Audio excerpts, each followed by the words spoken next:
Hello everyone and welcome back to the journey to become an ultimate React.js developer. Last वाले video में हमने React.js क्या होता है इसका एक ओवरव्यू देखा था एंड React.js हमें क्यों सीखनी चाहिए ये भी देखा था। आज के इस वीडियो से हम लोग React.js के अंदर कोड करना शुरू करेंगे, लेकिन उसमें कोड करने से पहले कुछ डिपेंडेंसी है, कुछ रिक्वायरमेंट्स है जो कि हमें इंस्टॉल करनी पड़ेगी। कुछ ऐसे एक्सटेंशन हैं जिसे हम इंस्टॉल करेंगे क्योंकि हमारी कोडिंग जर्नी को हम स्मूथ बना सके। अब सबसे पहली जो डिपेंडेंसी है वो है Node.js। अब Node.js हमें क्यों इंस्टॉल करना पड़ेगा? Node.js जावास्क्रिप्ट का रन टाइम एनवायरनमेंट है। इसका काम है रिएक्ट का जो भी प्रोजेक्ट है उसको आपकी सिस्टम पर रन करना, साथ ही में जो डिपेंडेंसी है, जितने भी पैकेजेस हैं, इनको मैनेज करना एंड इसके बगैर आप रिएक्ट ऐप चला ही नहीं सकते, बना भी नहीं सकते। It's like engine without a fuel. So सबसे पहले हमें Node.js इंस्टॉल करना पड़ेगा। इसके लिए हमें आ जाना है अपने ब्राउजर के अंदर। ब्राउजर के ऊपर आने के बाद सिंपली सर्च करना है Node.js डाउनलोड, और जो भी आपको पहली लिंक दिखे ऑफिशियल रिएक्ट की, जो ऑफिशियल जो नोड की वेबसाइट है उस पर आपको चले जाना है, डाउनलोड Node.js। और यहाँ पर आपको नीचे ग्रीन कलर का बटन मिल जाएगा विंडोज इंस्टॉलर, उस पर क्लिक कर देना है और ये इंस्टॉल हो जाएगा। इस पर क्लिक करेंगे और सिंपली बस जैसे आप कोई गेम इंस्टॉल करते हैं ऐसे आपको नेक्स्ट नेक्स्ट नेक्स्ट करके बस इसे इंस्टॉल कर लेना है। नेक्स्ट, और यहाँ पे जो ये टर्म्स एंड कंडीशन है इसे एग्री कर देंगे। नेक्स्ट, और ये पाथ है इसे बाय डिफॉल्ट रहने देंगे। Next next, install. और ये थोड़ा सा वक्त लेगा, डिपेंड्स ऑन योर सिस्टम कि ये कितना वक्त लेगा। और ये यहाँ पे इंस्टॉल हो चुका है। अब देखो हमने Node.js को इंस्टॉल तो कर लिया, लेकिन अब चेक कैसे करेंगे कि भाई Node.js इंस्टॉल हुआ है या नहीं? तो सिंपली जाओ, अपना जो टर्मिनल है वो खोलो, विंडोज R CMD और आपका टर्मिनल ओपन, और यहाँ पर लिखो node-v। और जैसे ही आप node-v लिखोगे इसका मतलब आप कह रहे हो अपने टर्मिनल से कि भाई नोड का जो वर्जन है वो दिखाओ।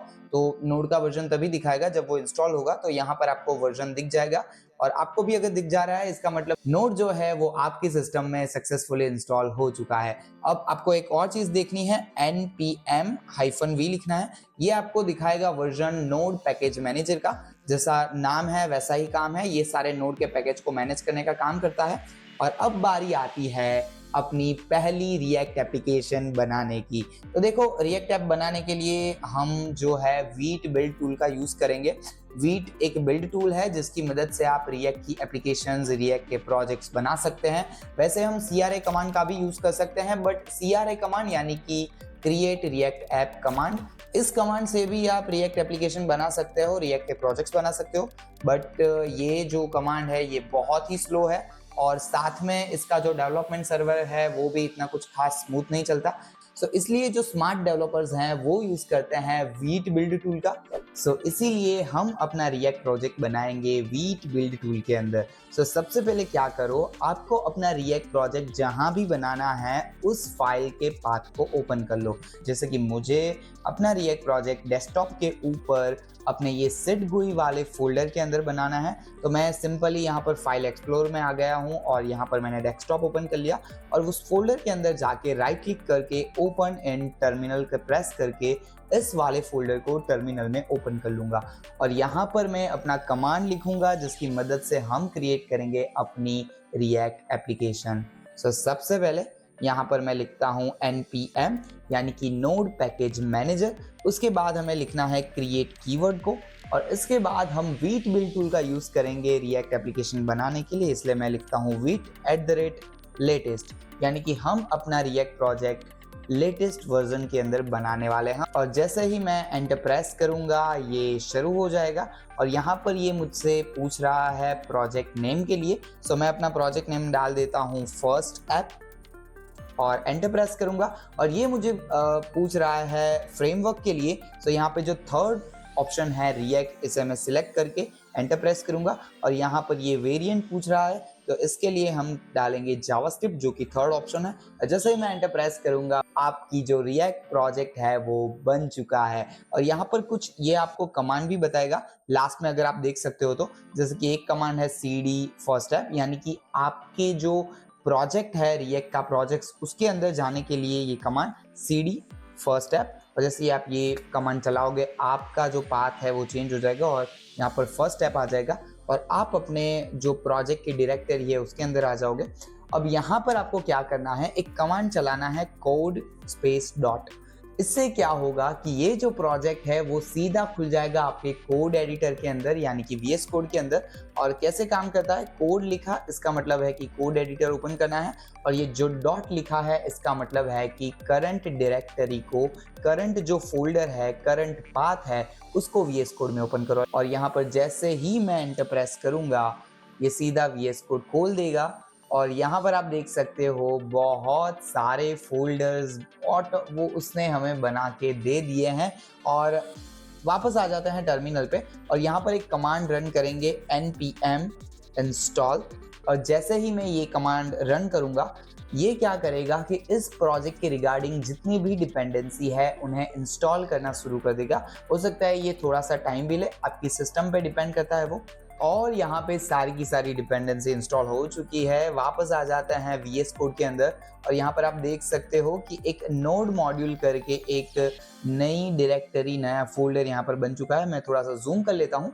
यहाँ पे जो पहला फोल्डर दिख रहा है नोड मॉड्यूल्स करके, इसके अंदर आपके प्रोजेक्ट की सारी डिपेंडेंसी रहेगी। अगर इसको आप ओपन करोगे तो इसके अंदर बहुत सारी चीजें हैं, लेकिन हमें कभी भी इसको छूना नहीं है, इसे बंद ही रहने देते हैं। दूसरा जो है वो पब्लिक फोल्डर है, इसके अंदर आप अगर खोलोगे तो vite.svg करके एक फाइल दिखेगी और इसे भी क्लोज कर देते हैं। और यहाँ पर जो तीसरा जो फोल्डर है ये सबसे इंपॉर्टेंट फोल्डर है, इसको अगर आप ओपन करोगे तो यहाँ पर बहुत सारी फाइल्स आपको दिखेगी, फोल्डर्स दिखेंगे।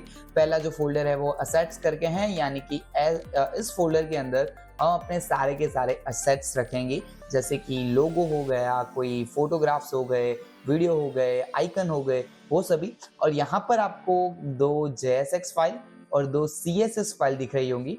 इसमें से अभी कुछ भी ओपन नहीं करते, सिर्फ app.jsx ओपन करते हैं। और अगर आप app.jsx के अंदर देखोगे तो बहुत सारा कोड ऑलरेडी लिखा हुआ है।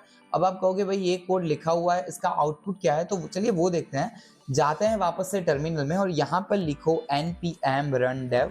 इसका मतलब है कि आप डेवलपमेंट सर्वर चलाना चाहते हो और जैसे ही एंटर प्रेस करोगे ये डेवलपमेंट सर्वर चला देगा इस वाले लोकल होस्ट पे 5173। और इसको सिंपली कंट्रोल प्रेस करना है और जैसे ही कंट्रोल प्रेस करोगे आपका जो डिफॉल्ट ब्राउजर है उसके अंदर ये सर्वर चल जाएगा। और यहाँ पर आपकी जो रिएक्ट एप्लीकेशन है वो आप देख सकते हो, Vite+React। और यहाँ पर एक सिंपल सा काउंटर एप्लीकेशन है जिस पर अगर आप काउंट करोगे तो ये काउंट जो है वो दिखा रहा है। और ये वही कोड है जो हमने app.jsx के अंदर देखा था। अगर यहाँ पर आप देखोगे तो वो, अगर मैं इसे कंट्रोल A करके हटा दूं और यहाँ पर लिखूं RAFCE, इसका मतलब होता है react arrow function export component. और जैसे ही एंटर प्रेस करूंगा ये मुझे कुछ इस तरह का कोड लिख के दे देगा। देखो अभी के लिए इसे एक्सेप्ट करो, आने वाले वीडियो में इसे हम डिटेल में समझेंगे, ठीक है। और यहाँ पर अगर आप देखोगे और यहाँ पर अगर मैं लिखूं हेलो वर्ल्ड एंड वापस चला जाऊं अपने ब्राउजर के अंदर, तो यहाँ देख सकते हो आप हेलो वर्ल्ड लिखा हुआ आ चुका है। यानी कि हमने हमारी पहली रिएक्ट एप्लीकेशन बना दी और उसमें थोड़े बहुत चेंजेस भी कर दिए। अब आप कहोगे भाई इधर थोड़ी सी CSS लगी हुई आ रही है, तो ये कहाँ से आ रही है? तो यहाँ पर जो app.css और index.css है इसमें CSS लगी है। अगर आप ये हटा दो तो भाई वो जो है आपको एकदम क्लीन, जैसा कि आप एकदम फ्रेश HTML की फाइल जैसे लिखते हो वैसे ही आपको कोड दिखा देगा हेलो वर्ल्ड। और आप यहाँ पर CSS भी लगा सकते हो अपने मुताबिक, जैसे कि margin 0, padding 0, box sizing border box. और यहाँ पर मैं फॉन्ट सिलेक्ट कर देता हूँ आउटफिट।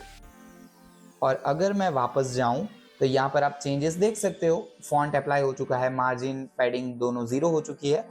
अभी के लिए ये सब कुछ एक्सेप्ट करो, आने वाले वीडियो में मतलब अगले वीडियो में सब कुछ डिटेल में सीखने ही वाले हैं। सो आज के लिए इतना ही। अब नेक्स्ट वीडियो के अंदर हम सीखेंगे कि कंपोनेंट क्या होता है, कंपोनेंट बनाते कैसे हैं, और साथ ही में एक बेसिक सी वेबसाइट का स्ट्रक्चर क्रिएट करेंगे। So let's wrap the video, मिलते हैं अगली वीडियो में, तब तक के लिए बाय बाय।